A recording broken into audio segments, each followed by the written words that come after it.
Hello' everyone, আশা কৰোঁ সকলো ভালে আছে। আমি বৰ্তমান ভালে আছোঁ। আমি আহিব লগা হ'ল গুৱাহাটীলৈ, আৰু গুৱাহাটী অহাৰ পাছদিনাখনেই আছিলে আমাৰ ছেকেণ্ড মেৰেজ এনিভাৰ্চাৰী।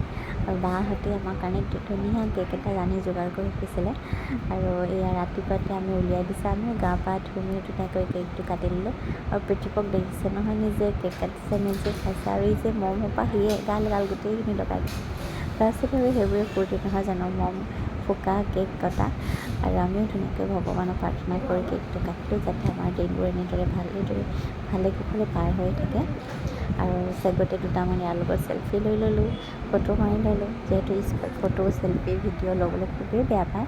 আৰু আহিছোঁ যেতিয়া ভাবিলোঁ ওচৰতে গণেশ মন্দিৰ আছে, তাতে এভাগি চাকি জ্বলাই যাওঁ। আৰু চাকি দুয়োটাই ওলাই গ'লোঁ, আৰু এই মাৰ লগতে থৈ গ'লোঁ, কাৰণ আমিও একেবাৰে সময় নাপাওঁ দুয়োটাৰ লগত ক'ত ওলাই যাবলৈ। ভাবিলোঁ যেতিয়া মা আছে, বাহঁতো আছে, তাইক চাবলৈ আমি অকণমান চাকিগছ জ্বলাই আহোঁ অকলে। আৰু ধুনীয়াকৈ আমি চাকি বন্তি জ্বলাই আহিলোঁ। আৰু মন্দিৰটো আগতেও গৈছোঁ, খুবেই ভাল লাগে। আৰু আহি পিনি চাকি বন্তি জ্বলাই আহি আমি হোটেলত সোমাই একাপ চাহ খালোঁ। এয়া আৰু আমাৰ দুটাৰ মেৰেজ এনিভাৰ্চাৰী চেলিব্ৰেশ্যন। আৰু ধুনীয়াকৈ এনেকৈ দিনটো পাৰ কৰিলোঁ। আপোনালোকেও আমাক আশীৰ্বাদ কৰিব, যাতে আমি এনেদৰে ভালদৰে থাকিব পাৰোঁ। আজিলৈ তেতিয়াহ'লে আহিছোঁ, বাই বাই।